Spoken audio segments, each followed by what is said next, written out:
Graça e paz, povo de Deus, como vocês estão?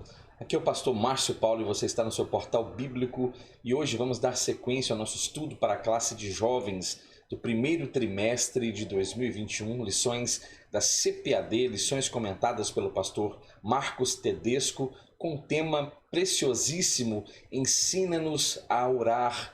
E esta é a nossa temática. Quero deixar aqui já o card com todas as lições anteriormente publicadas, bem organizadas em uma playlist, para que você apenas aperte o play e seja edificado por tão preciosas reflexões. Eu quero convidar você a fazer uma oração e após esta oração iremos fazer todas as leituras relacionadas ao nosso assunto proposto para agora. Feche seus olhos, aperte o cinto e vamos ser ministrados então por esta palavra. Senhor, a ti clamamos e suplicamos pela pessoa bendita do teu Espírito, que visite-nos agora e traga iluminação à nossa mente e que sejamos, ó Deus, entendidos da tua palavra através da atuação do teu Espírito. É o que nós te pedimos e o fazemos em nome de Jesus. Amém. Antes de fazermos as leituras relacionadas ao nosso assunto de hoje, eu quero falar com você que ainda não se inscreveu aqui neste portal bíblico. Faça isso agora, por gentileza, se inscreva neste canal, ative o sino das notificações, deixe o seu comentário, o seu like abençoado, que nos motiva muito a continuar aqui, a produzir estes conteúdos tão importantes. Eu quero agradecer a você que tem compartilhado o nosso conteúdo, que tem nos abençoado, ajudando-nos a disseminar essa semente boa, essa semente do bem, e que o Senhor possa retribuir toda esta sua boa vontade em relação a este canal, que o Senhor possa abençoá-lo, tá bom? Então vamos fazer a nossa leitura de hoje, a nossa leitura e o texto do dia está em Abacuque, capítulo 3, versículo 2, e o texto sagrado diz: Ouvi, Senhor, a tua palavra e temi. Aviva, ó Senhor, a tua obra no meio dos anos faze-a conhecida. Na tua ira, lembra-te da misericórdia. E a nossa síntese de hoje diz: a intercessão é uma prática preciosa aos filhos de Deus. Aprenderemos com Abacuque o valor do ato de interceder pelos justos e como ele descobriu o valor da fé e o segredo da esperança. E a nossa leitura bíblica está justamente no livro do profeta Abacuque, capítulo 3, e o versículo 4 ao versículo 6, e também capítulo 3, versículos 15 ao versículo 19. E eu gostaria que você acompanhasse então esta leitura com total diligência. E o texto diz: E o resplendor se fez como a luz, raios brilhantes saíam da sua mão, e ali estava o esconderijo da sua força. Adiante dele ia a peste, e brasas ardentes saíam dos seus passos. Parou e mediu a terra, olhou e separou as nações, e os montes perpétuos foram esmiuçados. Os outeiros eternos se abateram, porque os caminhos eternos lhe pertencem. Tu com os teus cavalos marchaste pelo mar, pela massa de água, de grandes águas. Ouvindo eu, o meu ventre se comoveu, a sua voz tremeram os meus lábios, entrou a podridão nos meus ossos e estremeci dentro de mim. No dia da angústia descansarei, quando subir contra o povo que invadirá com as suas tropas, porque ainda que a figueira não floresça, nem haja fruto na vide, ainda que decepcione o produto da oliveira e os campos não produzam mantimento, ainda que as ovelhas da malhada sejam arrebatadas e nos currais não haja gado, todavia eu me alegrarei no Senhor, exultarei no Deus da minha salvação. O Senhor, Deus é a minha força, e fará os meus pés como os das servas, e me fará andar sobre as minhas alturas, para o cantor mor sobre os meus instrumentos de corda. Estes, pois, foram os textos que irão fundamentar a nossa reflexão de hoje. E eu quero pedir a você que está acendendo este conteúdo, que tenha total diligência, que tenha total reverência quando estivermos aqui refletindo este assunto em classe, querido aluno, esteja atento àquilo que o seu professor está propondo para esta reflexão. Eu estou convicto de que grande instrução será aqui apresentada para nós nesta 8ª reflexão, onde o tema ensina-nos a orar, né? Exemplos de pessoas e orações que marcaram as Escrituras Sagradas. E hoje estamos falando de um grande intercessor chamado Abacuque, a intercessão de um homem cheio de esperanças. E os nossos objetivos propostos para hoje são comparar a iniquidade de Judá com o tempo atual, na contemporaneidade, contemplar o cuidado de Deus para com os justos. E o terceiro objetivo, conhecer o que é, então, intercessão. Você conhece o livro profético do profeta Abacuque? São apenas 3 capítulos, mais de uma riqueza muito grande, e nós vamos perceber então o caráter deste profeta e esta intercessão que o tornou então notório e o que faz agora estar atuante naqueles tempos e que também o faz agora ser mencionado como este homem com este caráter intercessor. Nessa lição, então, aprenderemos acerca da resposta dada por Deus, né, a Abacuque e quais as circunstâncias que fazem parte deste triste momento da história de Judá. É importante lembrar que o tempo em que Judá estava vivendo, de fato, era um período catastrófico, um período de declínio moral e espiritual fora do comum. E este é o momento em que profetas como o profeta Jeremias, e nós falamos a respeito do profeta Jeremias já, e aqui estamos também falando agora do profeta Abacuque. É neste enredo lamentável que estes profetas se levantam como boca de Deus a falar à nação de Judá. Então, qual a razão pela qual estudamos esta lição? A razão é justamente que possamos nos fortalecer e que tenhamos convicção e anunciar a todos que ainda há tempo para o arrependimento e para se converter dos seus maus caminhos. Ainda há tempo, ainda podemos dizer que a porta está aberta, e isso é glorioso por demais. E esta precisa ser a nossa pregação, a nossa mensagem precisa estar em acordo com esta verdade aqui apresentada. Hoje nós vamos falar sobre a iniquidade de Judá, é o primeiro ponto. O segundo ponto, o castigo de Judá. E o terceiro ponto aqui abordado é justamente sobre esta oração de Abacuque. Então, dentro do primeiro tema, a iniquidade de Judá, nós vamos falar sobre o caos e o sofrimento. Em Judá imperava um panorama terrível. Se você ler, por exemplo, os profetas menores, você vai entender a catástrofe moral e espiritual que viviam tanto os reinos de Israel, o reino do norte e o reino do sul, agora que está aqui em voga. Lembrando que o reino do norte já havia sido agora levado cativo pelos assírios, e agora o Senhor estava trazendo os babilônicos para punir a nação de Judá. Então, o panorama daquele tempo, naquele contexto de Judá especificamente, era justamente de injustiças, perversidades, abominações. Já não havia mais o interesse legítimo para o arrependimento, o retorno ao Senhor. É interessante falar isso, que eu estou aqui falando de Judá, mas parece-me que eu estou falando justamente dos dias modernos, onde nós estamos vivendo, onde nós estamos inseridos. Infelizmente, aquela situação de Judá, ela estava cada dia pior. Cada dia ela estava se agravando, como também nos dias atuais a coisa parece-me agravar dia após dia, um abismo atraindo o abismo seguinte, e as coisas parecem descontroladas. Parece-me que os tempos modernos é aqui, por analogia, um caminhão descendo ladeira abaixo e incapaz de ser freado. Então esta era a condição moral e espiritual de Judá, o que nos faz perceber que há grande similaridade com os dias em que estamos vivendo. Esse então foi o tempo de Abacuque, assim como também foi o tempo do profeta Jeremias, como vimos aqui anteriormente.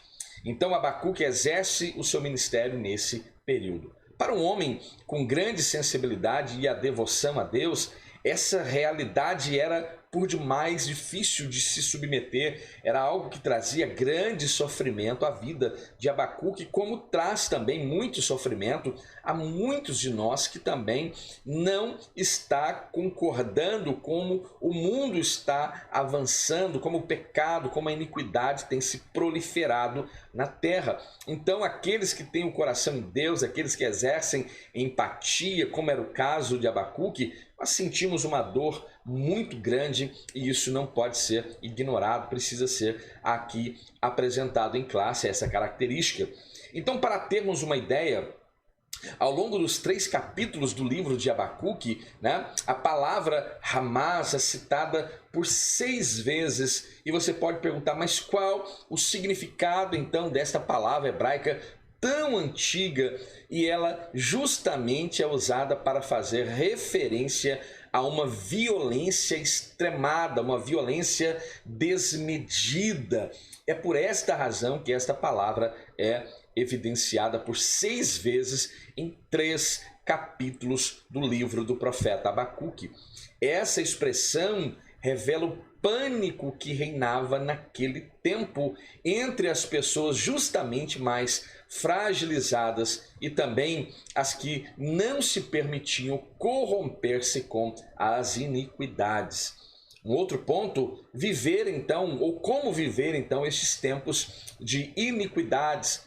E essa resposta pode ser muito bem dada por mim e por você, porque vivemos um tempo onde a iniquidade está a multiplicar, fazendo com que o amor de muitos seja esfriado, e nós podemos ter uma resposta para esta pergunta: como viver em tempos de iniquidades? Agora, no contexto do profeta Abacuque, o caos vivido no reino de Judá, o reino do sul, em seus últimos dias que precedem o cativeiro babilônico, pode ser percebido também no nosso cotidiano. O mundo atual passa por momentos onde a iniquidade tem se multiplicado a cada dia, se agrava dia após dia, e as consequências têm sido cada vez mais desastrosas. E se eu estiver falando alguma bobagem aqui, você por favor me corrija. Os dias atuais estão a cada dia se agravando o pecado, a iniquidade, destruição da família, condenação de um padrão de vida santificada. Falar e, infelizmente, falar e pregar a respeito de santificação não é um assunto benquisto até mesmo dentro de muitas igrejas, onde se relativizam o pecado, onde querem atrair as pessoas e há um aspecto de permissividade, onde essas pessoas agora gozam de uma espécie de liberdade, onde elas não necessariamente precisam mudar de vida. E nós sabemos muito bem que nós não podemos agora, em nome da liberdade, dar ocasião à nossa carne. Então precisamos ter mudança de vida, sim, e precisamos pregar a respeito de vida em santidade, sim. Violência urbana tem se revelado uma crueldade impressionante. Basta você ver esses telejornais que passam todos os dias no fim de tarde. Tá certo que ali eles são um pouco sensacionalistas, mas ali há uma expressão de uma verdade que é talvez comum ao Brasil, do norte ao sul, do leste ao oeste. Há esta violência abundando dentro das nossas terras. As cidades dos interiores dos estados, com poucos habitantes, 15, 16, 20 mil habitantes, que outrora viviam relativa paz, agora estão como cidades como São Paulo, Rio de Janeiro, vivendo também grande violência. Então veja, e são altos índices como jamais houvera em tempo passado. Então veja, pessoas que estão pelas ruas mendigando, estando em situação de desamparo total, essas coisas estão a cada dia ampliando e se tornando mais perto de nós. a fome, a miséria atingindo uma grande parcela e cada vez atingindo a população.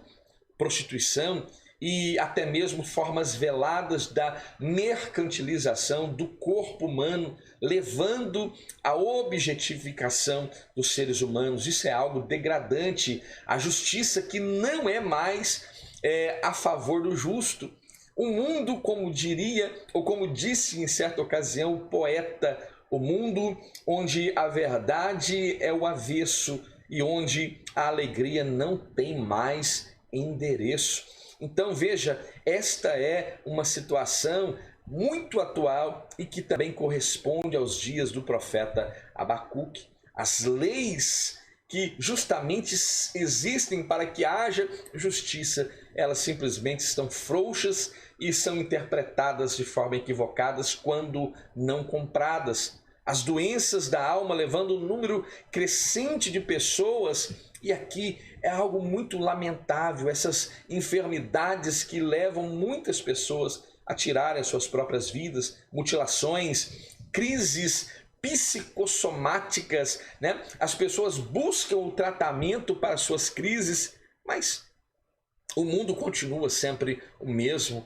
O medo, as incertezas, o mundo é isso. O abismo atraindo um outro abismo, o medo de voltar para casa à noite, o medo que assola as nossas crianças, assola os nossos jovens, assola os nossos idosos. Esse é o quadro moral que nós estamos vivendo. Há alguma esperança para este mundo? Ora, eu ouso dizer que a única esperança para nós se chama Jesus Cristo. Nós precisamos entender aquilo que no meio do caos Abacuque entendeu. E quando entendemos, então, vamos partir para o aspecto fé e compreender, então, que mesmo em meio às injustiças e iniquidades, o cristão vive pela fé e o justo pela sua fé. Ele vive guerras e terrorismos. Nós falamos aqui de crises ou de doenças psicossomáticas.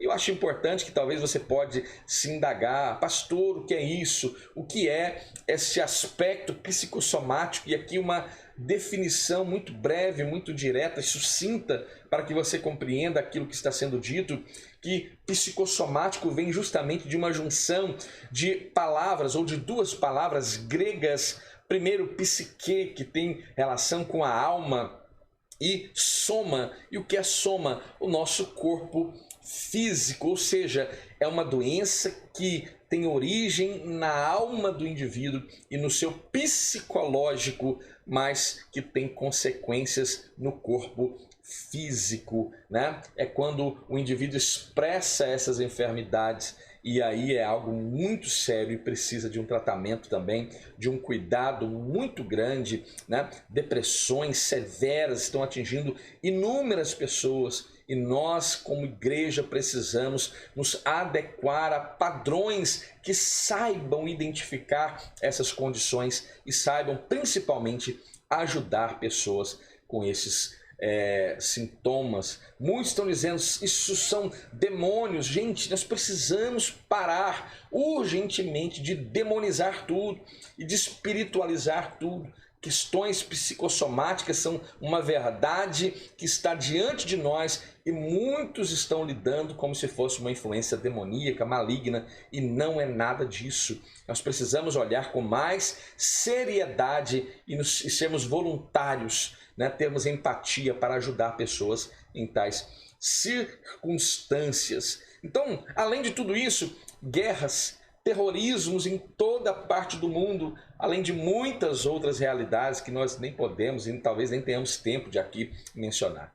São prenúncios de que tudo isso, pastor? O que isso significa? Tudo isso significa aquilo que Jesus fala em Mateus capítulo 24, versículo 6. E ouvireis de guerras, de rumores de guerras. Olhai, mas não vos assusteis, porque é necessário que isso tudo aconteça, mas ainda já está acabando tudo? Não, ainda não é o fim. Meu Deus, isso não é o fim, não é o fim. Porquanto se levantará nação contra nação, reino contra reino, haverá fomes, pestes, o que estamos vivendo hoje nesta terra. Me diz o que é. Terremotos em vários lugares, mas todas estas coisas são e são apenas o princípio das dores, ou o princípio de dores. Então veja, quando nós observamos tudo isso, né, para quem achou até mesmo que esse vírus que está assolando o mundo aí veio para acabar com tudo, você precisa entender à luz da Bíblia que é apenas o prenúncio de coisas ainda mais difíceis que virão sobre essa terra. Mas a igreja, eu creio que a igreja, a noiva, será privada deste momento gravíssimo que acometerá essa terra. E assim nós cremos, né, como uma visão pré-tribulacional, então entendemos que a igreja será removida aqui quando este momento assolar a terra. O terceiro ponto é chegada a hora.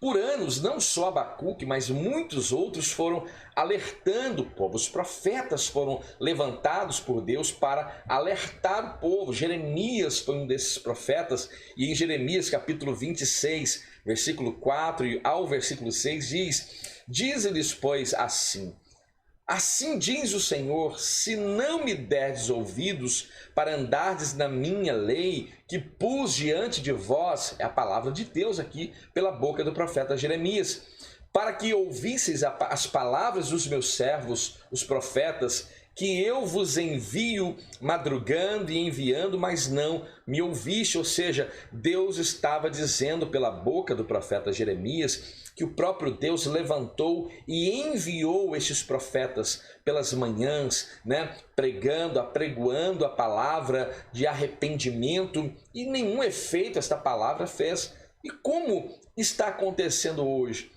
Uma palavra de arrependimento também tem sido pregada, mas as pessoas têm simplesmente e de forma deliberada ignorado os preceitos bíblicos e a mensagem clara, nítida do Evangelho que confronta o mundo e como o mundo está indo. Então veja, é o mesmo quadro que nós encontramos nos dias do profeta Jeremias, nos dias do profeta Abacuque, é exatamente o mesmo quadro que nós encontramos nos dias atuais. Deus não se deixa escarnecer. Deus não se permite estar nesta condição sem que Ele intervenha e sem que Ele haja. E ainda que muitos pensem que Ele está alheio àquilo que está acontecendo na Terra, em uma visão de deísmo, né?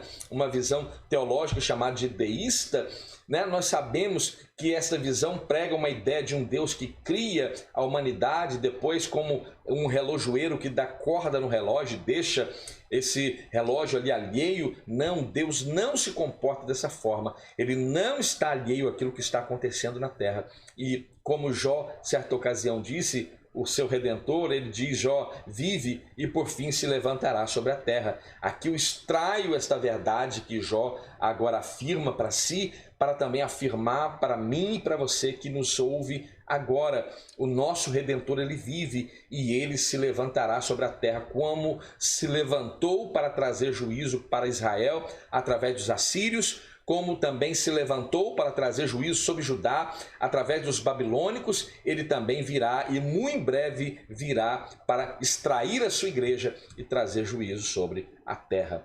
Ouça aquilo que o Espírito Santo diz às igrejas. Abra o seu olho e atenda esse chamado enquanto é tempo. Isso é muito importante. O segundo ponto, o castigo então que viria sobre Judá. Bênção ou maldição? O que você prefere, hein? Bênção ou maldição? Ora, todo mundo aqui lúcido, né? Todo mundo aqui provido de inteligência. É claro que todo mundo vai optar pela bênção. Qualquer pessoa, em qualquer situação em que for questionado, você prefere a bênção ou a maldição? Ele vai, por certo, optar pela bênção. E Moisés, no final do Pentateuco, é usado por Deus para proferir ao povo 3 discursos impressionantes agora no que tange o seu conteúdo. E em amplitude e também em efeitos naquilo que está relacionado para a posteridade. É um legado que vai alcançar as gerações do povo de Israel, que seriam agora após o tempo de Moisés. E são palavras que, pela misericórdia divina, elas foram preservadas e chegaram até a mim e até a você. E elas precisam também trazer algum tipo de ensinamento para a minha vida e para a sua vida. Então, em um desses discursos, há uma importante consideração. Veja Deuteronômio capítulo 11, versículos 26 ao 28. Vejamos: eis que hoje eu ponho diante de vós a bênção e a maldição.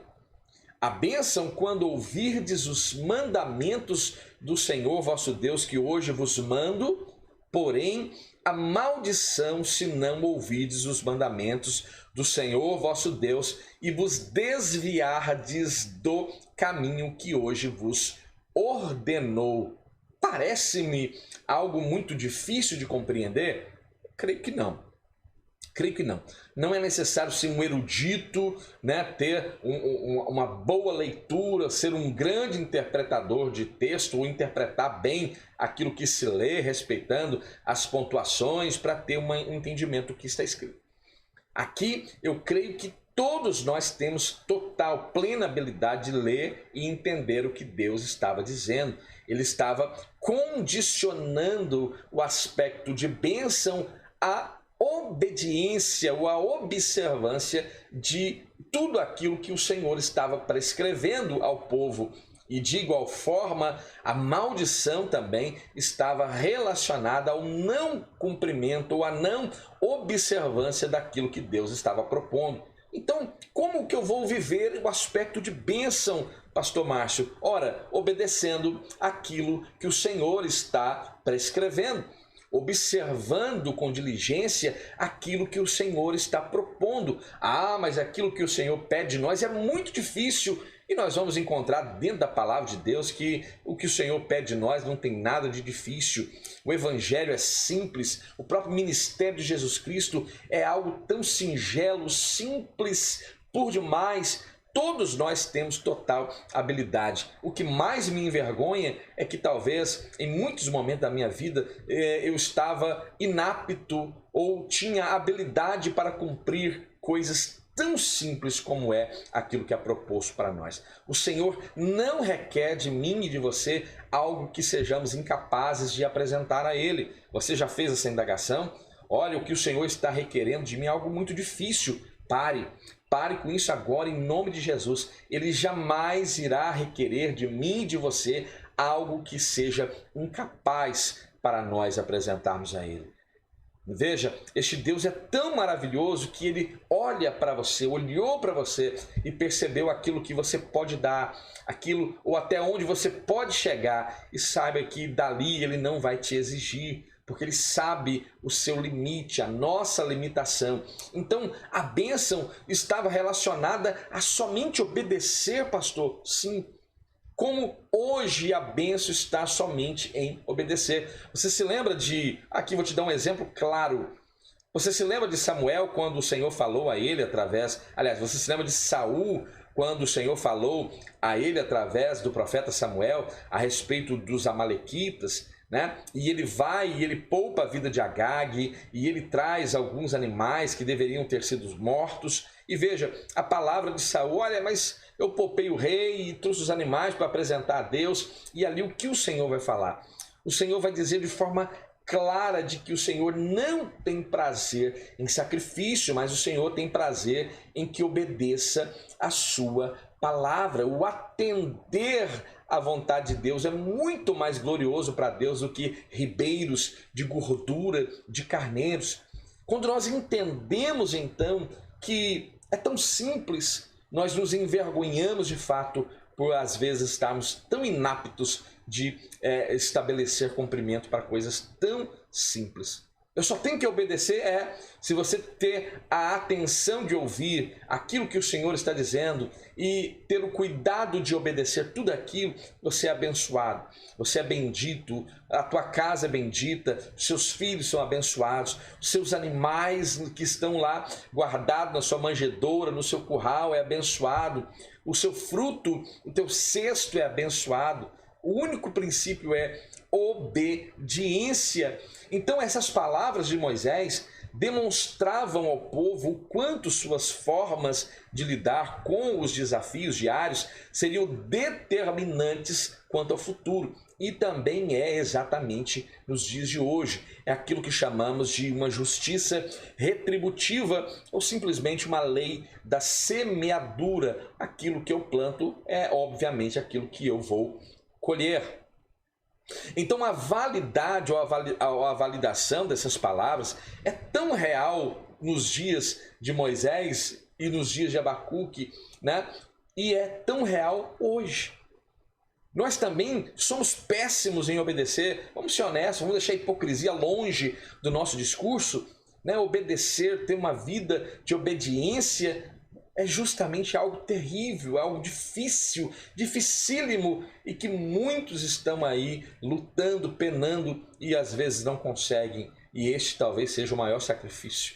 E talvez esse seja o único sacrifício que Deus tenha prazer nele, é esse sacrifício de obedecer. A obediência é algo sacrificial.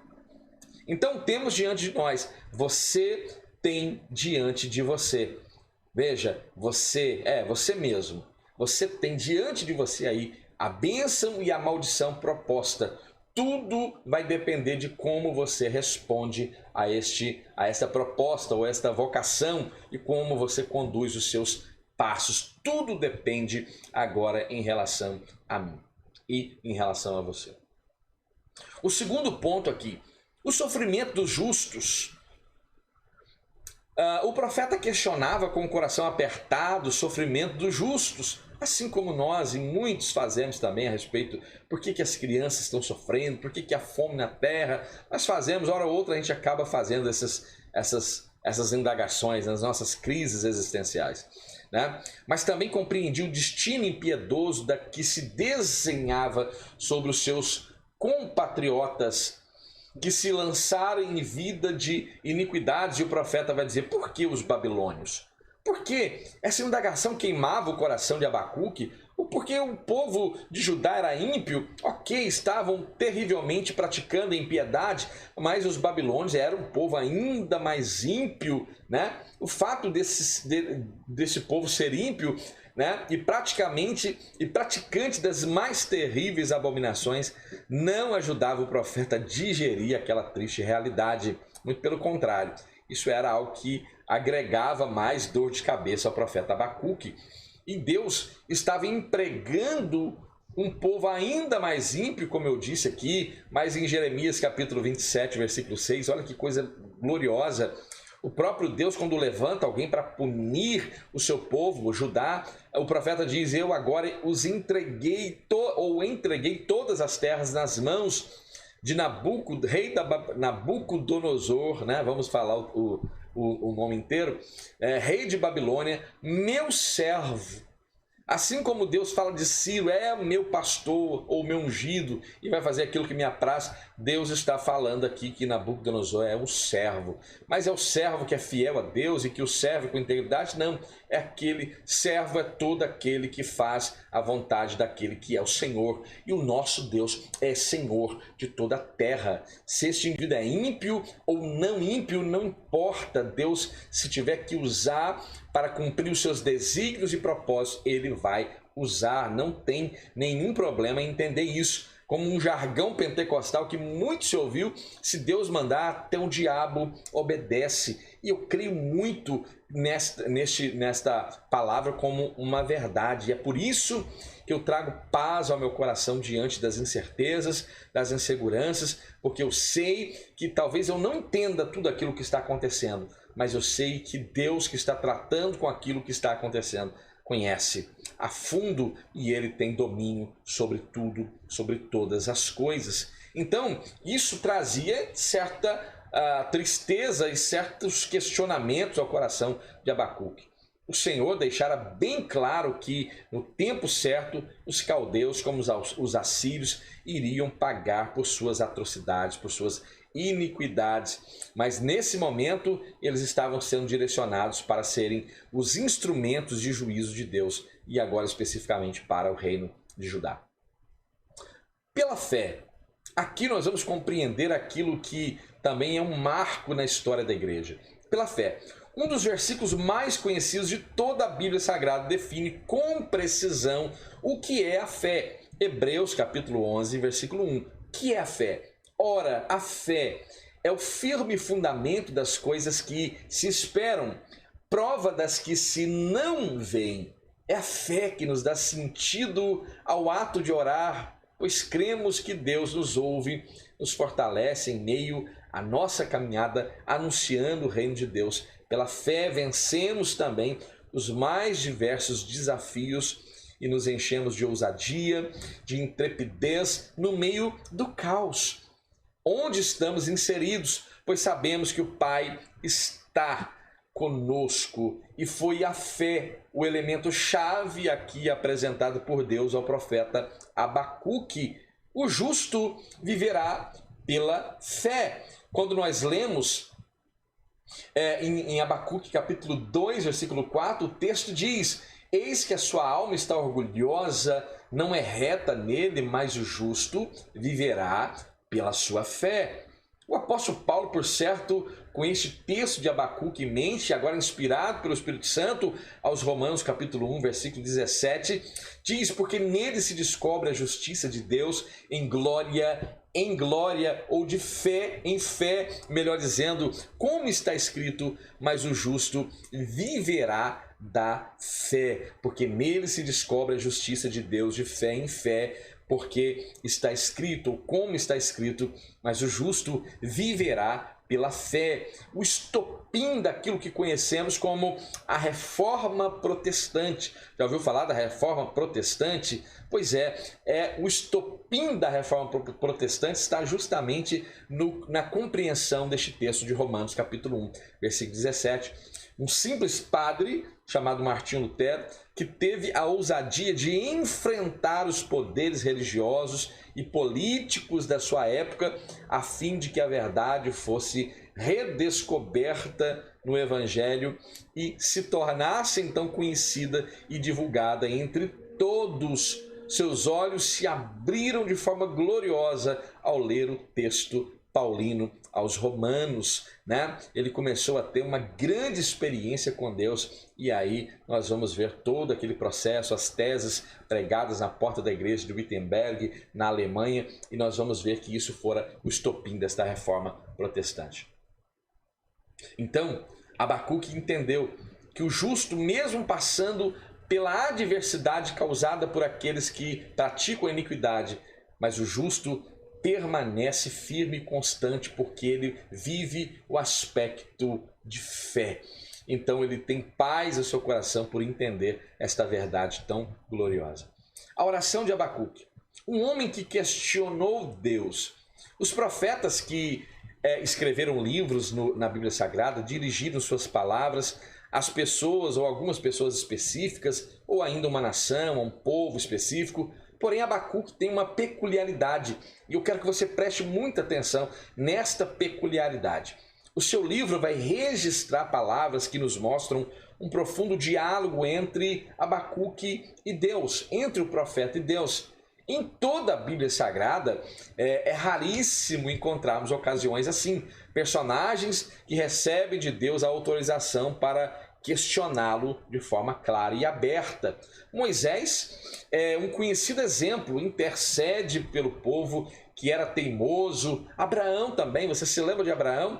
Quando o juízo por Deus determinado sobre Sodoma, Gomorra, Admá, Zeboim, veja, ele começa: Senhor, mas se tiver lá tantos justos, vai destruir o Senhor junto com o ímpio, né? E ali nós vemos também Abraão de forma clara e abertamente dialogando com Deus de uma forma muito mais íntima, vamos dizer dessa forma. Então, um outro caso bem interessante é justamente o caso de Abacuque. E por quê?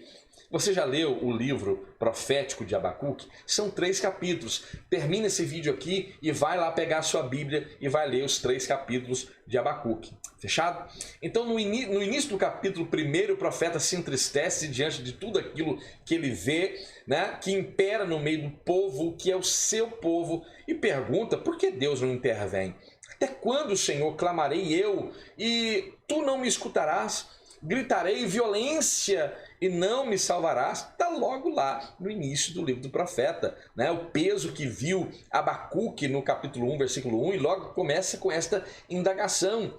Já mais adiante, esse questionamento é mais minucioso, é quase cirúrgico, abordando também a aparente passividade divina, enquanto o ímpio destrói e humilha aquele que é justo. Tu és tão puro de olhos que não podes ver o mal e a opressão não podes contemplar, ou a injustiça não podes contemplar. E aí o profeta diz: por que olhas para os que procedem aleivosamente ou orgulhosamente e te calas quando o ímpio devora aquele que é mais justo do que ele? Olha o nível deste relacionamento entre profeta e Deus, que permitiu a este profeta esta ousadia e liberdade para falar desta forma a Deus. É importante notar que muitos querem também ter esta ousadia, mas não constroem um relacionamento com Deus. Muitos querem ter o mesmo poder profético, vamos dizer assim, que Elias tivera, mas não se relacionam com Deus como Elias se relacionara, né? Nós queremos chegar diante dos reis da terra e dizer: não chove, mas não queremos expressar aquilo que está lá na epístola de Tiago, dizendo que antes de chegar e falar não chove, teve um grande preço a ser pago em oração, em busca, em intimidade. Um relacionamento foi tão bem construído que chegou ao ponto de que quando a boca de Elias abria, era como se a boca do próprio Deus abrisse. Isto se chama relacionamento, porque Moisés tinha liberdade para dizer: Senhor, se o Senhor não for poupar esse povo, arranca o meu nome do livro da vida. Quem mais poderia falar assim com Deus? Quem mais poderia falar: Senhor, o Senhor vai punir o justo com o ímpio, como Abraão fez? Não, Senhor, se tiver 50, se tiver 45, mas se tiver 40, se tiver 35, se tiver 30... Senhor, se tiver 20, se tiver... Veja a ousadia de Abraão. É esta ousadia que encontramos aqui na vida de Abacuque. Mas como pode o Senhor soberano permitir então que um homem assim se aproxime e questione de forma tão direta? Porque aqui o profeta não está medindo palavras, está deliberadamente colocando agora esta sua condição, né? Ele entende aquilo que está acontecendo de uma forma equivocada, talvez. Porque nós não estamos diante de um Deus omisso, né, diante daquilo que está acontecendo. Mas estamos diante de um Deus que agora não exerce aquilo que chamamos da sua soberania absoluta ou da sua permissão absoluta, mas ele usa agora também do aspecto permissivo, quando, ainda que Deus não queira que algo aconteça, mas por aquilo que eu busco, pelas minhas inclinações, nós encontramos agora esta vontade permissiva de Deus sendo evidenciada. E Deus, de fato, não tem responsabilidade, porque parte de mim. E Deus, ele não vai agir em oposição àquilo que eu deliberadamente planejo. Às vezes é complicado entender isso, mas eu consigo enxergar de forma clara. Então veja, como isso pode acontecer? O questionamento de Abacuque, assim como de Moisés, assim como de Abraão, foi originado por causa de uma condição, uma relação profunda e íntima com Deus e protagonizado por alguém que buscava servir ao Senhor com inteireza de coração. Então aprenda de uma vez por todas, primeiro constrói-se um relacionamento, depois se concebe direitos. Então o relacionamento foi construído de modo que tanto Moisés quanto Abraão e agora Abacuque se viu no direito de poder falar de forma mais atrevida, vamos dizer assim, ao Deus que é agora aquele que entende o que está no coração deste indivíduo e não leva em consideração a rispidez de como foi dito, mas entende a razão e aquilo que motivou a palavra. Então, com este coração agora cheio de Deus, nós somos guiados em tudo pela direção divina. Então, este diálogo, podemos dizer, tem esta prévia direção. Agora, o poder de intercessão, porque falamos que Abacuque ele teve esta característica, um intercessor. Então, quando alguém se permite chegar neste grau de intimidade com Deus, e eu desejo que todos nós consigamos, busquemos ao Senhor e que possamos agora chegar a este nível de intimidade como esses homens que citei, Moisés, Abraão e também, ou em ordem, né, Abraão, Moisés e agora Abacuque, conseguiram construir e chegar numa dimensão de intimidade grandiosa.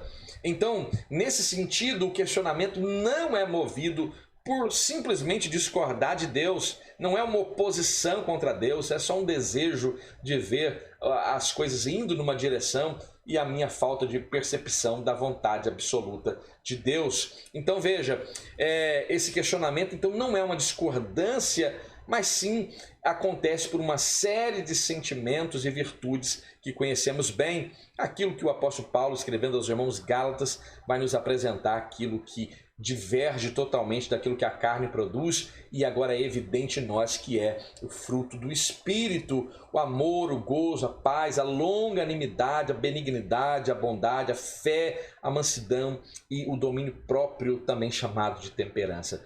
Almejamos com intensidade e queiramos com também esta mesma intensidade viver estas virtudes, porque elas trazem uma grande característica em nós: aprofundam a nossa intimidade com Deus, amplia a nossa visão espiritual e intensifica este relacionamento com Deus. E promove o quê? Promove a bênção e a glória de Deus sobre a nossa vida.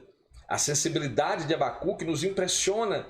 Se atentarmos para as duas unidades temáticas, os primeiros 2 capítulos e o último, perceberemos uma marcante diferença entre eles. Num primeiro momento, o profeta exprime o sofrimento devastador a ponto de questionar Deus e chorar pelos justos que estão sofrendo naquele momento.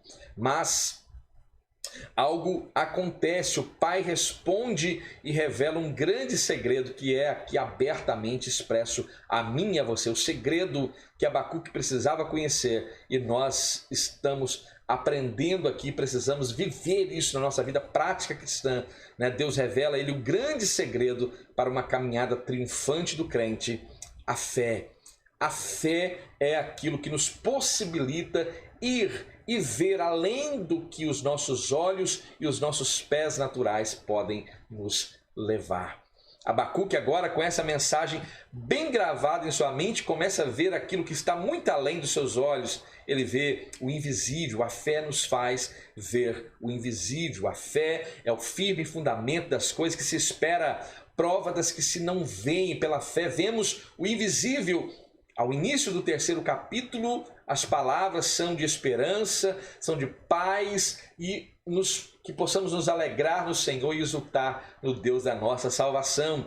Porque, como bem disse este profeta, diante do caos que aquele povo estava vivendo, mas agora cheio de fé, entendendo o aspecto fé como talvez ninguém antes tenha entendido, ele entendeu e ele começa a expressar: porque ainda que a figueira não floresça, porque ainda que não haja fruto na vide, ainda que decepcione o produto da oliveira, ou que o fruto da oliveira minta, e que os campos não produzam mantimento, ainda que as ovelhas da malhada sejam arrebatadas e que nos currais não haja gado, todavia eu me alegrarei no Senhor, exultarei no Deus da minha salvação.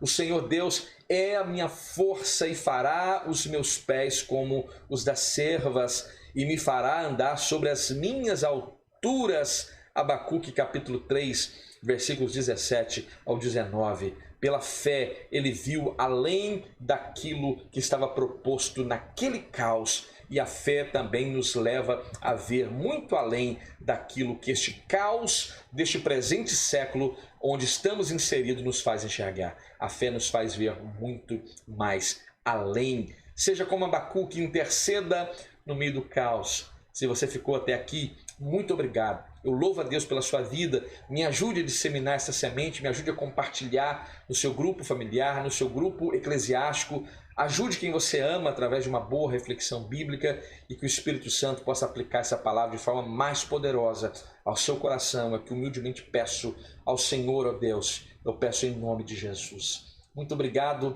pelo seu apoio, pelo seu feedback. Que o Senhor abençoe a sua vida. Fique bem, fique em paz e até a próxima.